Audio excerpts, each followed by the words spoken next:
Halo semuanya, selamat datang kembali di channel ini. Jumpa lagi dengan saya Vicky Himpong. Bagaimana kabar kalian semuanya? Aku berharap teman-teman semua di rumah bersama dengan keluarga tercinta selalu dalam keadaan yang sehat. Ada berita yang hangat lagi teman-teman ya, dimana Bu Kony katanya bisa saja untuk menuntut negara Indonesia karena katanya BAP militer yang sebenarnya itu adalah suatu hal yang rahasia. Kenapa bisa tembus ke publik? Kenapa bisa bocor katanya?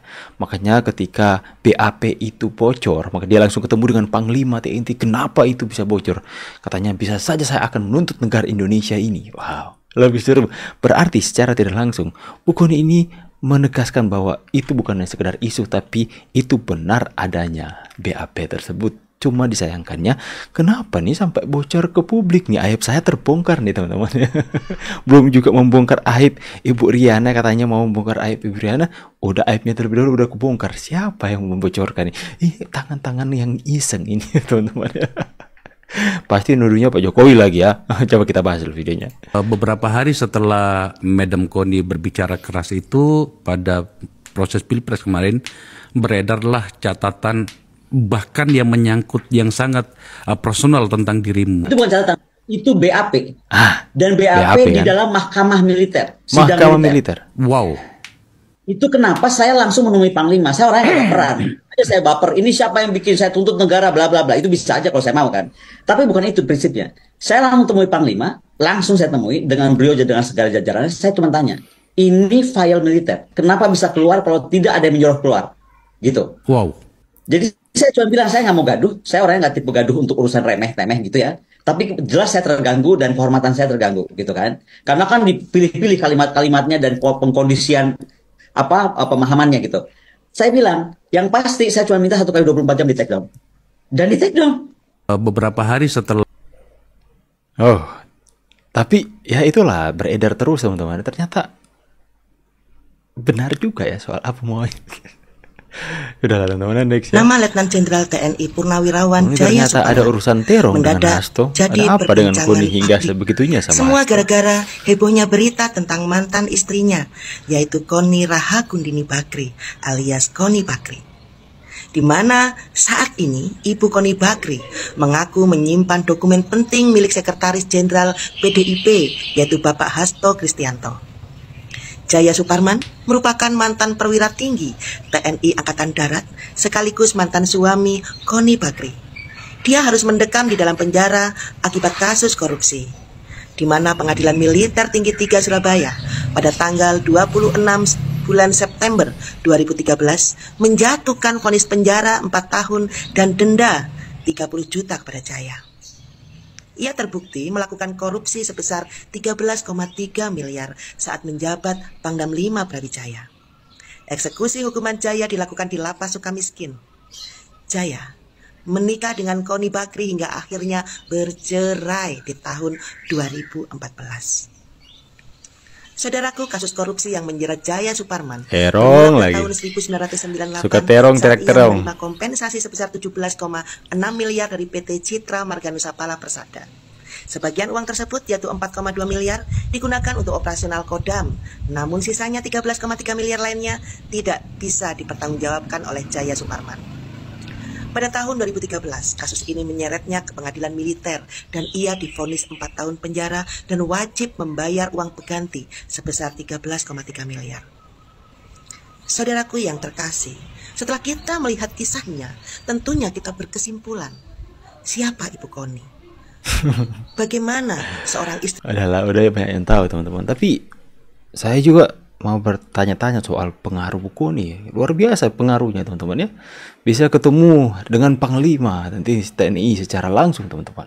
Bisa memerintahkan untuk take down. Sekarang juga harus take down. Hari itu juga harus take down. Wow, apakah Panglima TNI menurut sama Bu Kony seperti apa yang dia katakan? Ya harus diklarifikasi nih teman-teman. Aduh, saya juga nggak tahu teman-teman siapa yang menyebarkan. Cuma saya pikir itu ya itu seperti kena getahnya teman-teman sih.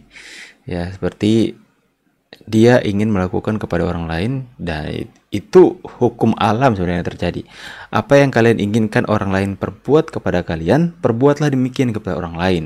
Misalnya kalau kalian mau berbuat baik kepada orang lain, suka memuliakan orang lain, Anda juga akan dimuliakan orang lain. Tapi jika Anda mau cubit orang lain, menyakiti orang lain, Anda juga akan disakiti kok. Itu akan kembali kepada Anda sendiri.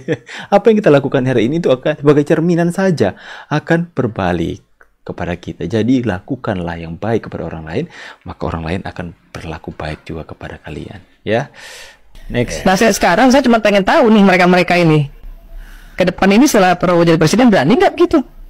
Berani nggak ngata-ngatain Pak Prabowo sama seperti mereka ngata-ngatain Jokowi? Udah sunyi nih teman-teman. Pak Jokowi selama ini dikatain apa aja nggak pernah respon. Yes. Ya kan? Iya. Saya pernah tanya, kok nggak pernah respon Pak? Dikata-katain apa namanya sama presiden akal sesat itu kan? Jadi Akal sesat. apa? Nggak penting juga untuk Nggak ngerespon penting. gitu. Iya, percuma. Jadi menurut saya, ya orang ini nggak penting bagi Pak Jokowi gitu loh. Jangan kan Jokowi kita aja nggak penting. Iya, makanya mungkin emosi kali ya, nggak pernah digubris gitu sama Iya. Pak Jokowi, mungkin jadi gitu. Mungkin- Kepengen direspon. Ya, Gitu. Nah, pada sunyi hari ini ya, setelah Pak Prabowo jadi presiden, apa mereka sunyi teman-teman, dia takut. Aduh. Makan gratis, terima kasih Bapak Presiden, Bapak Wakil Presiden. Ini yang saya suka. Apa saja di situ? Kentang, telur, wortel, kol, yang itu warna hitam, kacang panjang ya. Terus sama nasi ada di depan sini ada. Yang ini susu ada, pisang. Oke, kau senang tidak? Senang. Oke, mantap ya. Ya, nah. Siapa yang Terima kasih Pak Prabowo ya. minum susu? Hati saya ikut senang melihat ini teman-teman. Pakai air saja. Semua bisa minum susu. Semua bisa. Bisa Wah, minum susu. nggak ada kata-kata komplain sama sekali sama anak-anak ini. Yang adanya adalah rasa syukur, terima kasih kepada pemerintah. Oh, makan nak. Oh, Nanti kalau ke depan semuanya harus mulai rajin ya. Nanti yang di hutan panggil mereka datang. Karena hari ini kita ada lebih tadi, betul tidak? Betul. Ada lebih tadi. Karena ada yang belum datang. Rugi tidak kalau kita ada lebih? Rugi. Begitu. kalian lihat ya. Itulah kenapa di video yang sebelumnya saya katakan untuk pemerintah lebih memprioritaskan makanan bergizi gratis ini kepada anak-anak di daerah-daerah terpencil seperti ini, seperti di Papua, di Sorong, di tempat-tempat yang anak-anak itu melimpah dengan rasa syukur mereka karena hidup yang serba berkekurangan. Jadi kalau itu lebih diprioritaskan di kota-kota besar, itu mungkin mereka akan banyak pengeluhan, katakan gak enak, sedikit, dan sebagainya teman-teman. Makanya kenapa makanan bergizi gratis akan lebih sangat bermanfaat dan juga sangat menyenangkan hati untuk kita lihat jika anak-anak seperti mereka itu menerimanya. Kalian lihat, begitu senang terpancar dari wajah mereka tanpa ada sungut-sungut, tanpa ada nyinyiran kepada pemerintah. Kan kita lihat kemarin, masih kecil aja sudah kritik pemerintah, sudah nyinyir kepada pemerintah, sudah mengeluh dengan makanan-makanan yang mereka terima, teman-teman. Porsinya tuh lumayan dikit gitu loh buat Nah, beda ini lah. Udah dikasih porsinya tuh lumayan dikit ya. Pokoknya bersyukur kan, teman-teman. kayak kita gitu. Terus kadang-kadang kayak ada yang rasa basi gitu sama ayam Rasa basi gitu. katu sama chicken teriyaki. Nasinya lebih dikreasikan jadi Makanya harus tepat pada sasaran ya.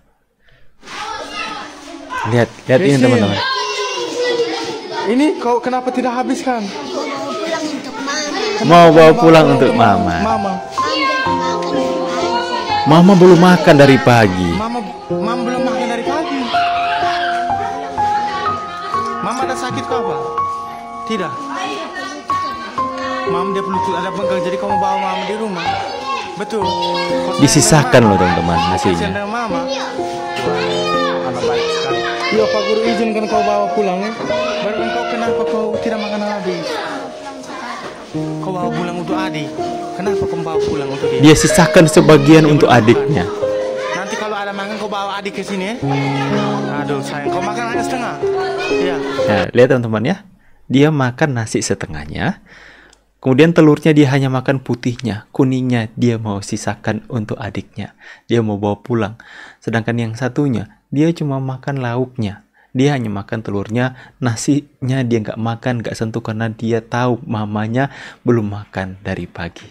Inilah yang saya katakan, kenapa seperti ini harus diprioritaskan. Karena mereka membutuhkan. Mereka butuh sekali, bahkan teman-teman ya, anak-anak sekecil ini sudah mempunyai beban untuk orang tuanya. Mempunyai rasa yang, aduh mama di rumah belum makan. Ya, saya pikir bukan hanya bermanfaat, bukan untuk anak-anak, tapi untuk keluarga mereka, teman-teman. Ini misalnya Mas Hasto, ini Mas Hasto kan nih lagi panik-paniknya, lagi sakit perut ya. Ketika di TSK kan, kemudian dia panik, kemudian dia nyerang-nyerang aja udah. Dia bikin orkestrasi, maksud saya gini, sudahlah, orkestrasi ini hentikan, jangan seret-seret yang hal-hal yang tidak substansial, yang akhirnya malah membuat dia makin pusing. Gini, semua biasanya pejabat-pejabat partai, ketika di TSK, itu teriak-teriak tuh, akan saya bongkar, saya bongkar. Pas udah pakai baju oranye sakit perut tuh lupa. Udah fokus terhadap kasusnya aja. Jangan seret-seret partai besarnya, partai ideologis ini. Jangan seret-seret yang atasnya lagi Bu Mega, karena nanti orang akan ngebongkar. Apa sih kaitan Harun Masiku? Nanti akan orang menyampaikan, oh iya ada korelasi nggak dengan Hatta Ali? Oke. Lantas ada nggak kaitan dengan Samsur Nur Salim? Ada nggak ya kaitan dengan misalnya BLBI? Ini akan kebuka semua nih. Gitu. Kemudian nanti orang bilang gini, loh kok Hasto bicara tentang perjuangannya mirip kayak Bung Karno. Bung Karno bicara tentang ideologi. Bung Parno ya. Bicara tentang kemerdekaan bangsa ini. Tidak bicara tentang bagaimana orang yang sedang memperjuangkan posisinya untuk ke DPR sampai orangnya harus di PAW gitu loh. Dan ini kan ini misalnya ternyata bukan Bung Karno, Bung Parno. Oke teman-teman ya, semakin hari semakin seru babak demi babak kita saksikan sama-sama drama dan tentang perpolitikan ini, apalagi soal Koni tadi teman-teman yang dia nggak terima aibnya itu, BAP-nya itu bocor ke publik. Ya kita juga sama-sama nggak tahu siapa yang membongkar karena kita nggak bisa sembarangan berasumsi teman-teman. Tapi pasti mereka akan sasarannya ke siapa teman-teman? Pasti ke Pak Jokowi. Sasarannya akan ke Pak Jokowi teman-teman. Dan sampai dia ngamuk ke Panglima TNI dan katanya Panglima TNI atau Panglima Militer langsung nurut dan hari itu juga katanya di take down. Tapi ya namanya kalau berkas sudah beredar di publik, pasti publik akan terus membahas, sekalipun dari satu channel di take down atau satu X di take down, pasti sudah ada yang screenshot dan bahas lagi. Makanya itulah teman-teman ya, stop kita melakukan hal yang merugikan orang lain, karena ya seperti yang saya bilang tadi, itu akan selalu berbalik kepada kita. Ya lakukanlah yang baik, maka kita akan menerima yang baik juga. Ya, jadi semoga dengan itu menjadi pelajaran buat bukan hanya Koni teman-teman, tapi kita semua ya. Bukan hanya menjadi pelajaran untuk Bu Koni, tapi semua kita bisa mengambil hikmah di sini ya. Jadi kalau Anda masih merasa Anda manusia, pasti Anda masih mempunyai kekurangan dan mempunyai aib. Saya juga mempunyai kekurangan, mempunyai aib di masa lalu teman-teman. Anda juga punya. Akan tetapi sebagai manusia yang penuh dengan kelemahan, marilah kita sadar diri dan jangan mencari kesalahan orang lain, membongkar aib orang lain, karena kita pun sama, kita sama-sama punya kekurangan dan kelemahan dan aib juga. Makanya stop kok tipu-tipu. Oke teman-teman ya, saya pamit dulu, see you on the next video. Ya itulah, tunggu sebelum saya mengakhiri, itu orang baik seperti Ibu Iriana, itu serangannya itu akan mental dan kembali sendiri kepada orang yang mau menghina atau mempermalukan Bu Iriana. Karena pelindungnya, perisainya adalah yang maha kuasa. Saya pamit dulu, see you on the next video. Silahkan berikan pandangan dan tanggapan kalian di kolom komentar. See you and God bless. Bye guys.